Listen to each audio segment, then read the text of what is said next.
우리 사도신경으로 신앙 고백하시겠습니다. 나는 전능하신 아버지 하나님 천지의 창조주를 믿습니다. 나는 그의 유일하신 아들 우리 주 예수 그리스도를 믿습니다. 그는 성령으로 잉태되어 동정녀 마리아에게서 나시고 본디오 빌라도에게 고난을 받아 십자가에 못 박혀 죽으시고 장사된 지 사흘 만에 죽은 자 가운데서 다시 살아나셨으며 하늘에 오르시어 전능하신 아버지 하나님 우편에 앉아 계시다가 거기로부터 살아있는 자와 죽은 자를 심판하러 오십니다. 나는 성령을 믿으며 거룩한 공교회와 성도의 교제와 죄를 용서받는 것과 몸의 부활과 영생을 믿습니다. 아멘. 우리 찬송가 449장 찬송입니다. 449장입니다.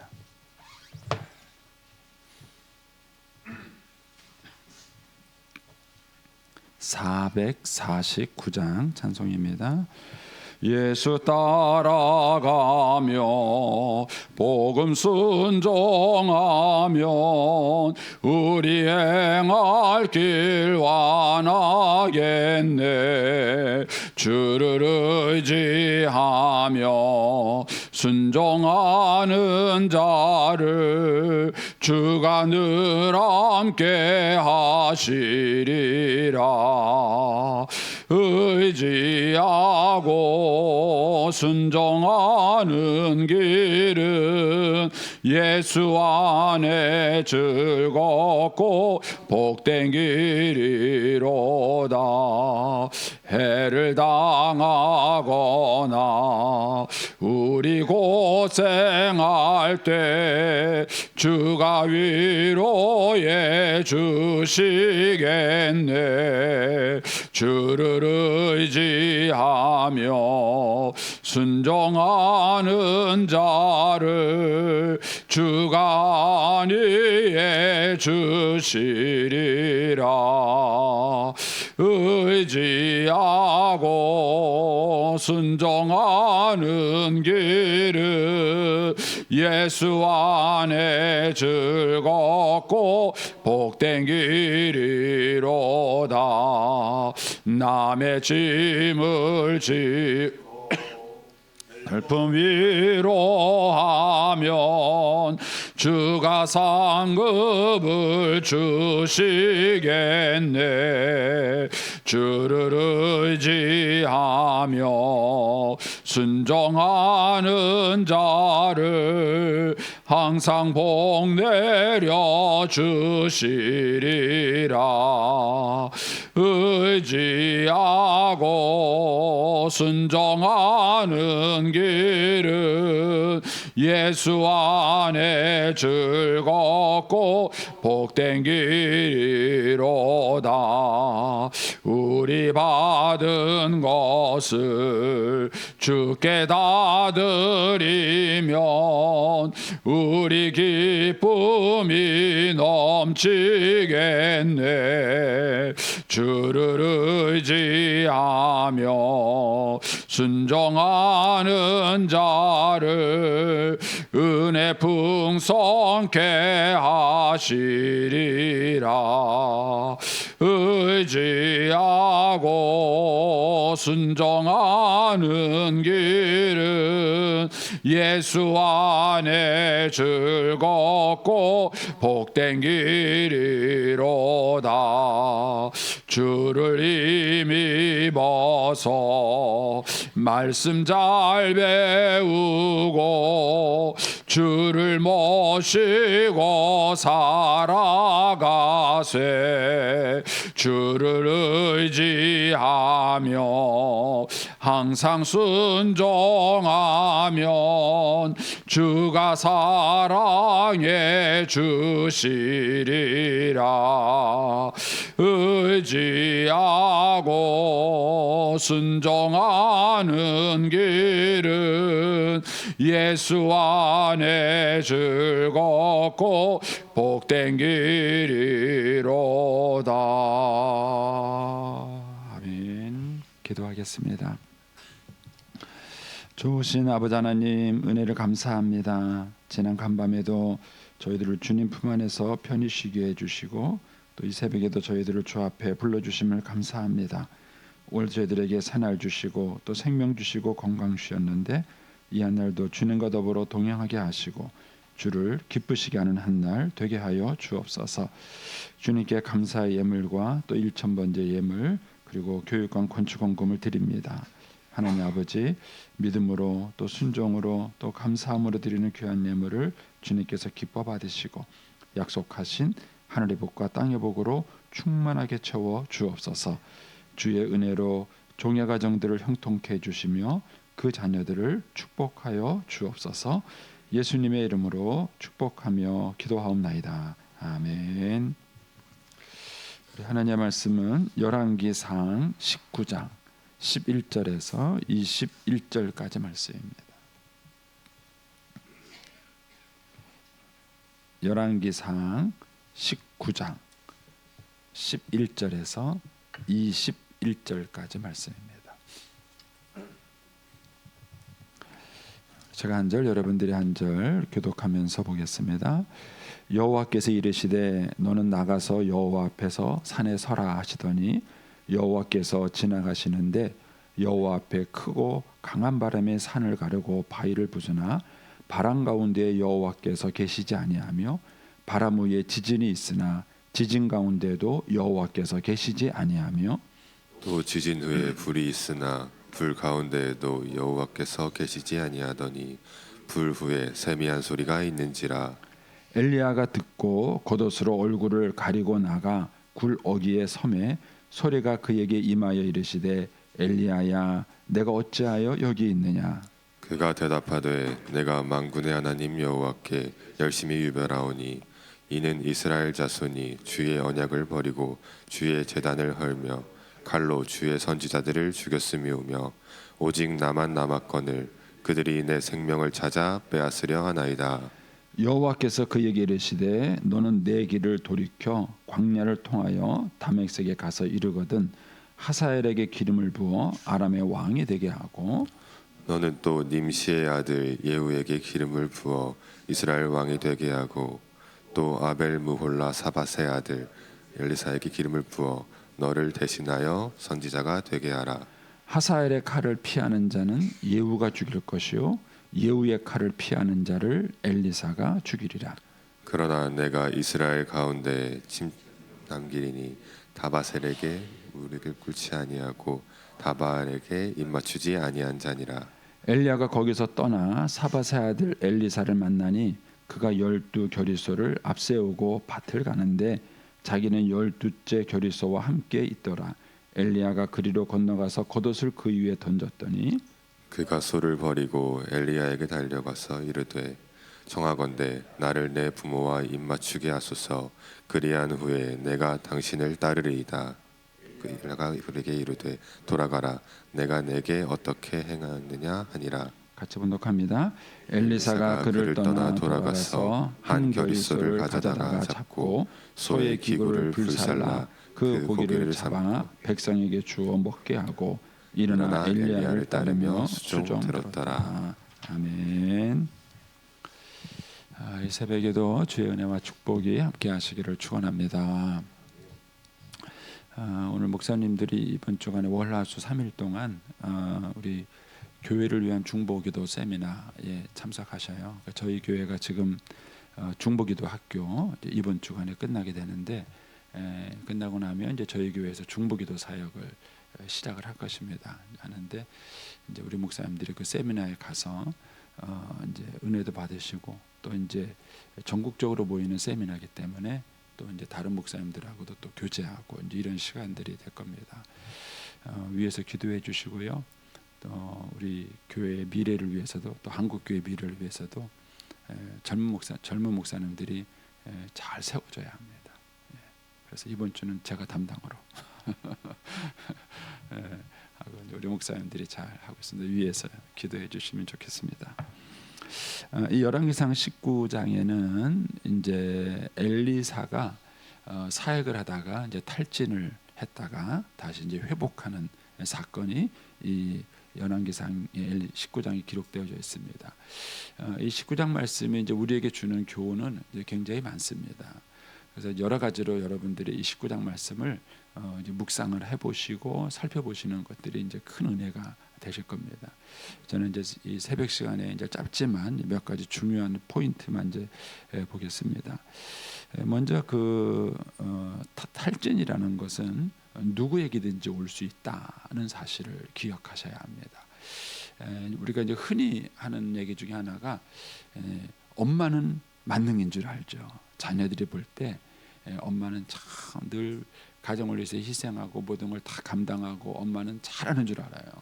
그런데 그런 엄마가 어느 날 쓰러지면 남편도 충격받고 자녀들도 충격받고 그런 충격을 받습니다. 왜냐하면은 엄마는 절대로 안 그럴 것처럼 생각을 하는 것이죠. 그런데 그렇지 않습니다. 이 세상에서 창조주는 하나님 한 분뿐이십니다. 인간은 다 약한 존재예요. 그래서 넘어지고 쓰러지고 시험에 들 수 있는 존재입니다. 그런데 우리는 자칫 잘못하면은 어떤 사람은 안 그럴 거라고 생각을 하는 거예요. 남편은 안 그럴 것이다. 아내는 안 그럴 것이다. 우리 엄마는 안 그럴 것이다. 목사님은 안 그럴 것이다. 믿는 도끼 발등 지키십니다. 이 엘리야 같은 경우 얼마나 큰 대단한 사람이에요. 850대 1로 이제 싸워서 이길 만큼 대단한 그런 사람인데도 불구하고 이렇게 탈진이 올 수 있다 하는 것이죠. 그래서 이제 그 사역을 하다가 영적인 탈진은 누구에게든지 다 올 수 있다 하는 사실을 기억을 하시고, 또 어제 말씀을 여러분들이 잘 묵상하시면 이 탈진한 사람들에게 나타나는 몇 가지 특징들이 있습니다. 그런 것들은 이제 엘리야의 모습을 통해서 이제 살펴보시면 좋겠습니다. 자, 오늘은 이제 하나님께서 그렇게 탈진한 그 엘리야를 회복시키시는 장면입니다. 어떻게 그 탈진한 사람이 회복이 될 것인가 하는 것입니다. 이제 어제 말씀 가운데서도 이제 몇 가지가 담겨져 있어요. 일단은 탈진한 사람은 육체적 돌봄이 필요합니다. 그래서 하나님께서 천사를 보내셔서 엘리야를 어루만지시고 이런 말이 나와요. 스킨십이라는 것이 굉장히 중요합니다. 여러분들이 스킨십을 너무 가볍게 보는데 많은 말로 하는 것보다 한번 안아주는 것이 훨씬 더 중요할 수 있습니다. 그래서 하나님이 천사를 보내서 엘리야를 어루만지시고 이런 표현이 나와요. 스킨십을 해주시고 그 다음에 엘리야를 잘 먹이십니다. 거기 보면 떡과 이제 고기를 줬다 이렇게 말하지 않고요, 숯불에 구운 떡이다 이런 표현이 나와요. 아주 맛있는 거를 잘해주세요.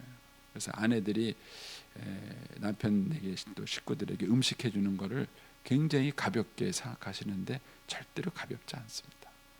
여러분들이 가족들에게 음식을 해주는 것이 그것이 한 하루의 피곤을 푸는 시간이에요. 근데 현대인들은 점점 이게 사라져갑니다. 저는 이제 생각을 참 많이 해요. 제가 이제 목회 초반기에는 신방을 가면 다 교인들이 집에서 밥을 해줬습니다. 요즘은 1년에 한 번 얻어먹기 힘듭니다. 누가 밥을 해주면 다 사주셔요. 다 사주세요.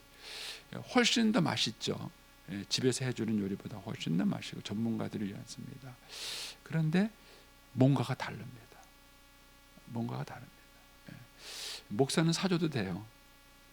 그런데 가족들에게 사주는 거는 생각을 해보셔야 돼요. 가족들이 사주는 거. 근데 이제 더 이상 그런 시대가 지났어요. 그런 시간. 근데 저는 이제 문화나 문명이 자꾸 이제 그런 쪽으로 트렌드가 바뀌어가고 있는데 그게 과연 성경적일까? 하나님이 원하시는 건가? 이런 것들을 한번 여러분들이 생각해 보셔야 합니다. 가족에 저는 어렸을 때 이제 참 부러웠던 것 중에 하나가 뭐냐면 저녁에 해질 때가 되면은 각 집에서 음식 냄새가 나요. 막 요리하는 그런 음식. 가족들이 이제 그런 걸 준비하고 또 이제 불러서 오면 가족들이 저녁에 일을 끝내고 와서 식구들이 한 자리에 모여서 밥을 먹는 거. 그게 인생에 있어서 얼마나 중요한 행복인지 모릅니다. 그런데 현대인들은 그 행복은 빼버리고 그냥 식욕만 남았어요. 식욕. 배고프니까 먹고 맛있게 먹고 그 끝이에요. 그런데 인간은 동물이 아닙니다. 밥을 먹을 때는 밥만 먹는 게 아닙니다.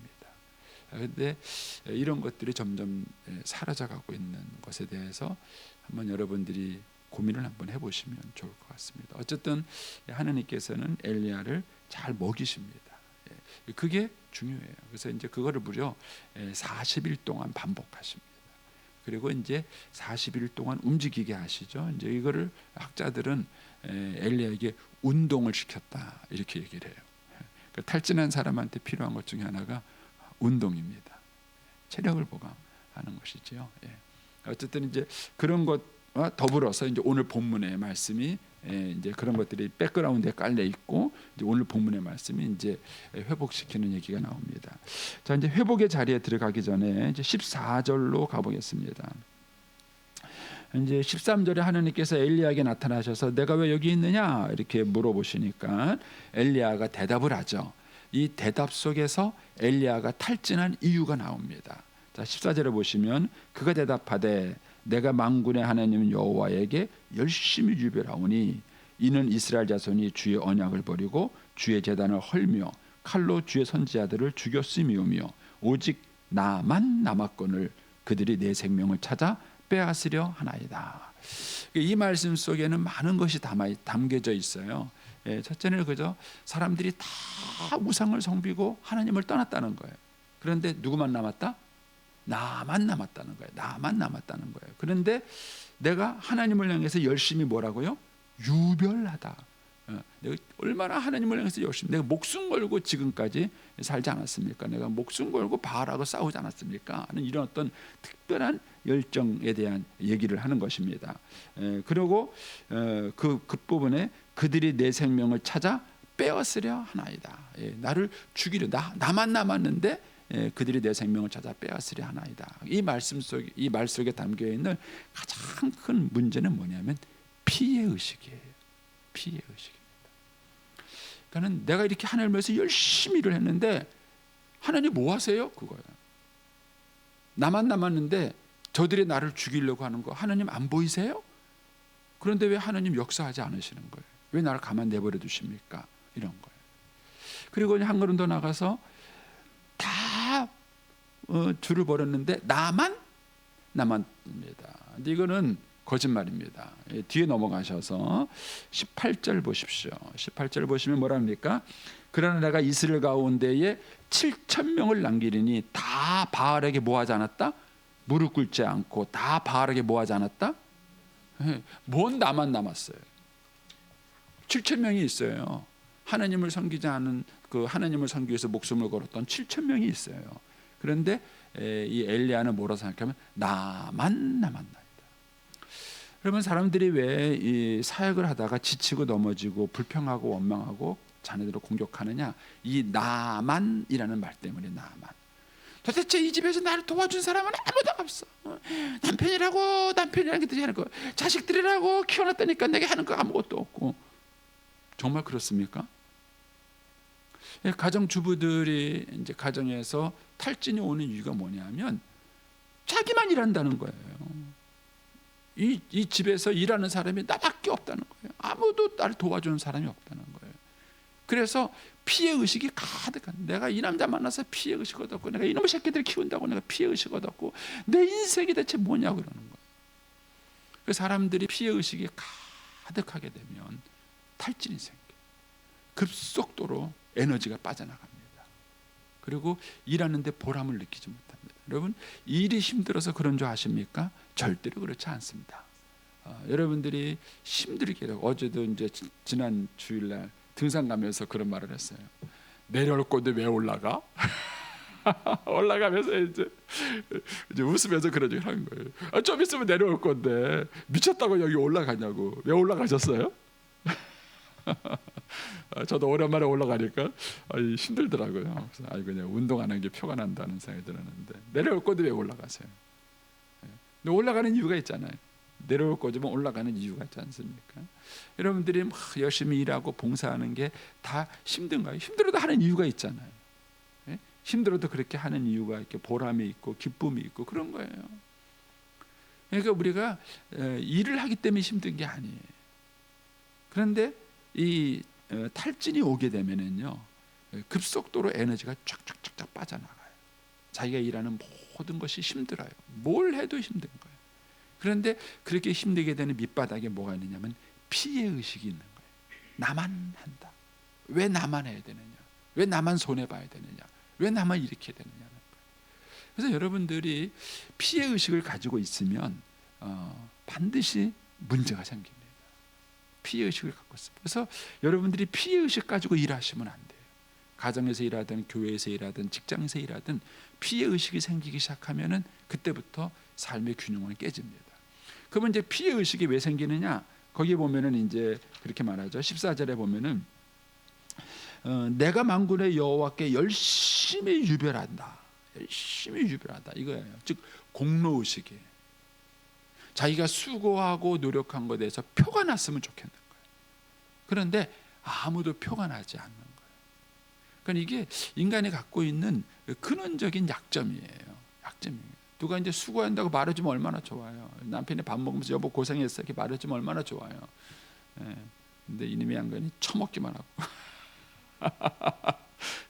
고맙다 말을 한마디도 안 하고 그런 거예요.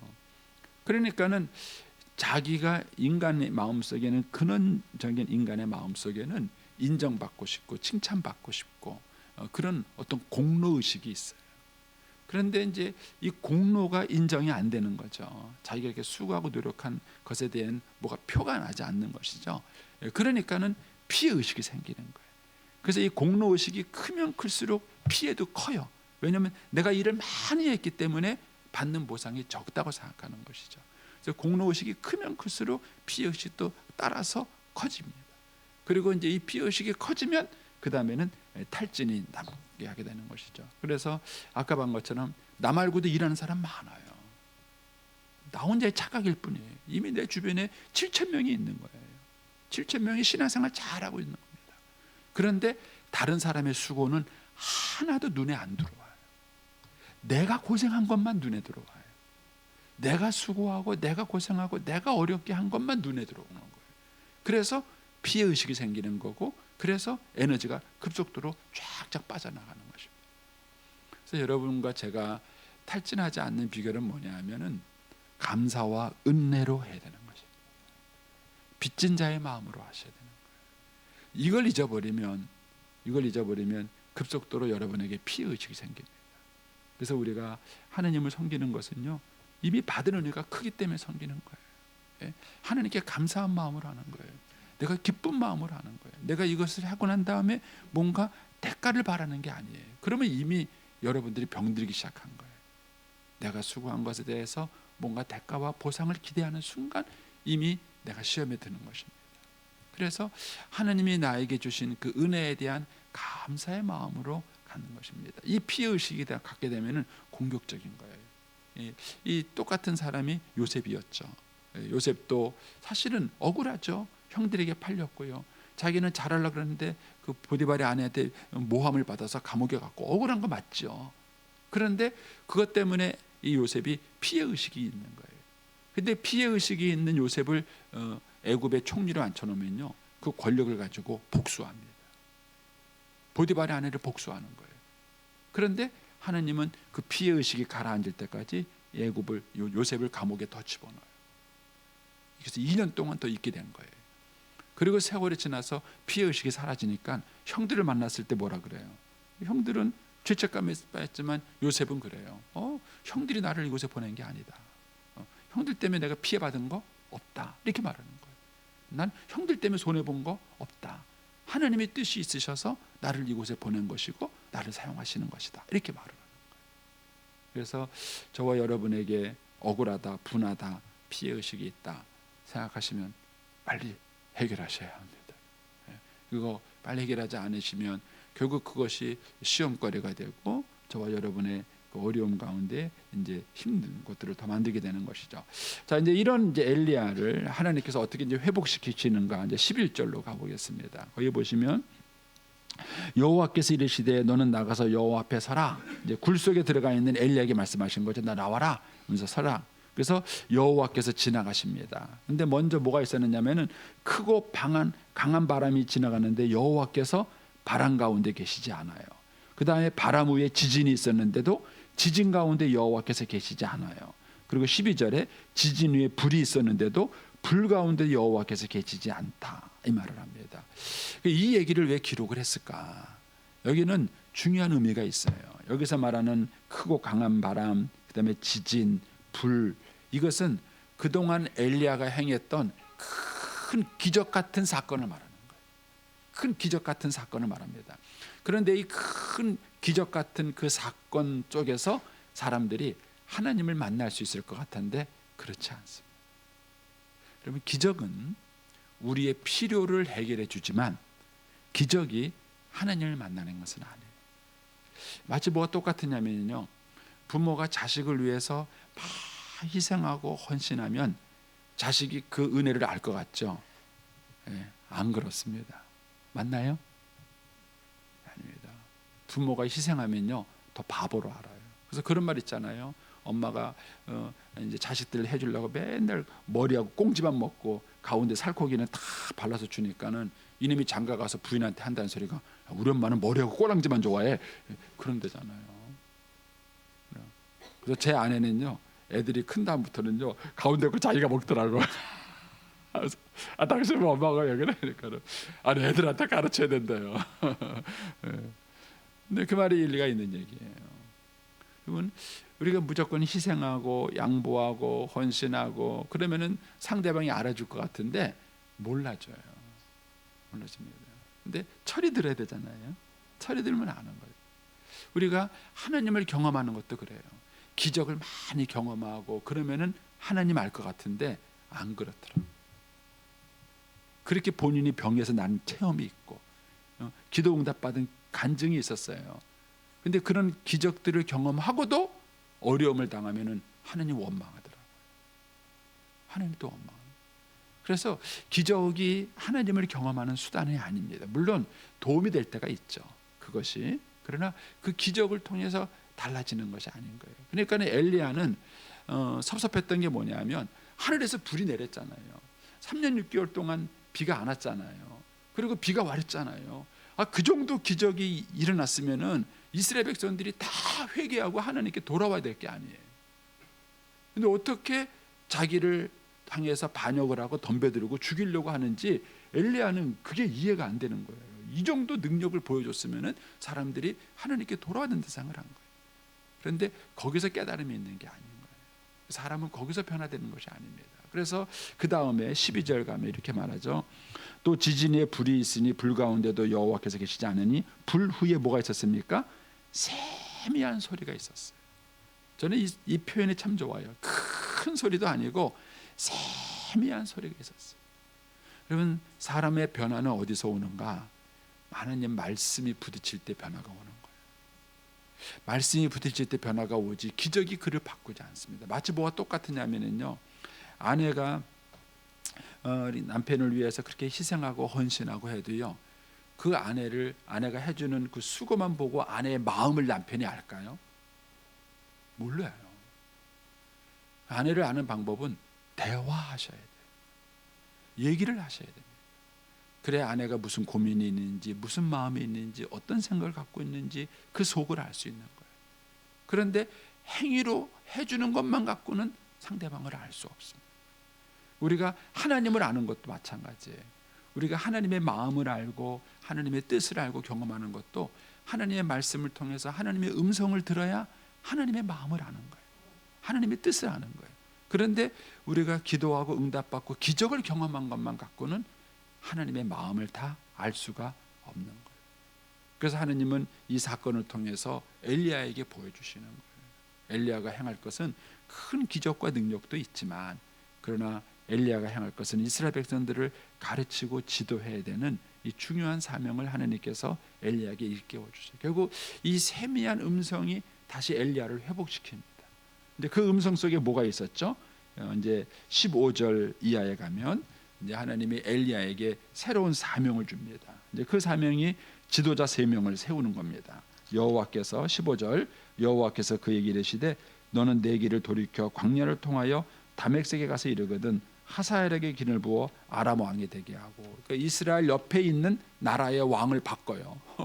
하나님이 이 모든 역사의 주관자라는 거죠. 그래서 아람의 왕을 바꾸고 그 다음에 16절에 가면 너는 또 님시의 아들 예후에게 기름 부어 이스라엘 왕이 되고, 이렇게 해서 이제 그 오바댜 그 맞나 그 왕족을 끝내는 겁니다. 아합 왕조를 끝내는 거죠. 끝내고 이제 새로운 왕조를 세우게 됩니다. 그래서 예후에게 기름을 부어서 이제 이스라엘의 왕이 되고, 이 얘기는 이제 하나님이 아합을 심판하겠다는 얘기죠. 그리고 또 암메불라 사밧의 아들 엘리사에게 기름을 부어 노를 대잖아요. 선지자게 되게 하라. 이제 엘리야의 사명을 끝내고 이제 그 다음 후계자에게 계승을 시키는 일을 하죠. 그리고 하나님께서 이들을 통해서 일을 하시겠다고 말합니다. 17절에 가면 하사엘의 칼을, 아람 왕이죠. 하사엘의 칼을 피하는 자는 예후가 죽일 것이고 예후의 칼을 피하는 자는 엘리사가 죽이리라. 그래서 엘리야 때 이를 죽이고 심판한 일을 하지 않았어요. 엘리야는 자기가 하면 좋죠. 자기가 이사벨을 탁 죽이고 아합도 탁 죽이고 막 이러면 얼마나 신날 것 같아요. 근데 하나님은 엘리야에게는 그 역할을 주지 않으셨어요. 나중에 이제 아합을 죽이고 그 다음에 이세벨을 심판하는 일은 다 누구한테 가느냐? 여기에 언급된 이 세 사람에게로 그 공이 넘어가요. 이들에 의해서 심판을 받습니다. 여기서 이제 중요한 얘기가 있습니다. 저와 여러분이 우리가 하나님 나라 일을 할 때 탈진하는 이유 중에 하나가 뭐냐 하면 내 때의 모든 걸 다 이루려고 그래서 그래요. 내가 할 일이 있고 내 다음 세대가 해야 될 일이 있어요. 저도 이제 이것을 깨닫는 데는 저도 시간이 좀 걸렸습니다. 저도 뭐 내 때에 막 부여주와 함께 큰 부흥도 일어나고 막 다 역사를 다 내가 봤으면 좋겠어. 그런데 하나님이 나에게 맡기신 일이 있고 나에게 맡기지 않은 일이 있어요. 다윗은 그걸 잘 알았어요. 다윗은 그 왕국을 최고로 건설할 때 성전 딱 짓고 싶었어요. 근데 하나님이 너, 그건 네가 할 일이 아니야. 그때 다윗은 순순히 순종을 했어요. 하나님 왜요? 내가 하나님을 위해서 이렇게 하고 싶은데 왜 못하게 해요? 안 그랬어요. 내려놓고 솔로몬이 그걸 할 수 있게끔 모든 준비를 해주고 자기는 은퇴합니다. 그러면 여러분들이 사역을 하면서 여러분이 할 일과 또 다음 세대가 할 일이 있어요. 근데 그거를 욕심내서 다 하다 보면은 반드시 일을 그르칩니다. 저는 이제 우리나라 대통령들을 보면서 안타까운 게 그거예요. 아니 내가 할 일이 있고 다음 대통령들이 할 일이 있잖아요. 그런데 꼭 내 때에 모든 치적을 세우려고 그러죠. 그 다음 대통령은 전임 대통령이 한 거에 대해서 하나도 거들떠보지도 않아요. 그리고 또 자기는 또 자기 일을 새롭게 하려고만 그래요. 너무 안타까운 거예요. 여러분 지도자들은 하나님이 자기한테 맡긴 역할이 있어요. 그 역할만 하셔야 돼요. 내 때에 다 이룰 수 있는 게 아니에요. 내가 할 수 있는 역할은 내가 잘 감당하고 그 다음에 내 다음 세대가 할 거는 내 다음 세대가 할 수 있도록 일을 해주고 그리고 거기에 대해서 그 사람이 잘 세워져 갈 수 있도록 일을 해주시는 거예요. 제가 우리 장로님들한테 부담을 드리고 싶은 게 그거예요. 우리 교회 장로님들 참 열심히 일 잘하시고 봉사 잘하셔요. 그런데 다음 장로님을 키워놓으셨나? 나는 그런 생각이 들어요. 내가 은퇴하고 나면 장로님 은퇴하고 나면 그 뒤를 이을 만한 후배가 있나요? 그 뒤를 이을 만한 후배 그리고 나를 위해서 이 자리를 떠나는 거죠. 그래서 적어도 이제 장로님, 권사님 좀 일 되시면은요 나만 열심히 하시면 안 돼. 나만 열심히 하시면 안 돼. 나만 열심히 하는 게 아니라 내 다음 세대를 생각하셔야 돼. 사람을 키워야 돼. 사람을 키우고 그 다음에 이 자리를 할 수 있는 사람을 세우고 그 자리를 할 수 있도록 하고. 저도 그래서 열심히 합니다. 우리 목사님들 열심히 보내고 갔다 오라고. 목사님 안 가세요? 교회는 누가 지키냐?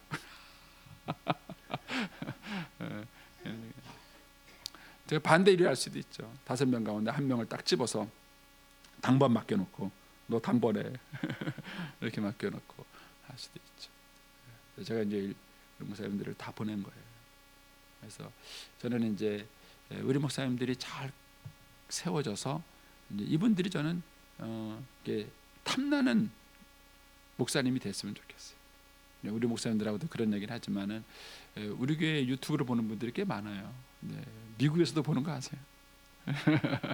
예, 했습니다. 뭐 몇십만 명 인기 있는 유튜버는 아닙니다, 제가. 예, 근데 이제 재밌는 거예요. 그분들 중에는요, 이렇게 은퇴하는 분들 중에서 우리 교회 목사님들을 이렇게 보세요. 이렇게 쭉 보시고, 그리고 이제 이 중에서 누가 내 후임이 되면 좋겠는가 이렇게 생각하시는 분들도 있었어요. 근데 우리 목사님들한테 그 얘기 하는데 잘 아시나 몰라. 아시나. 여러분들 기도해 주시고요.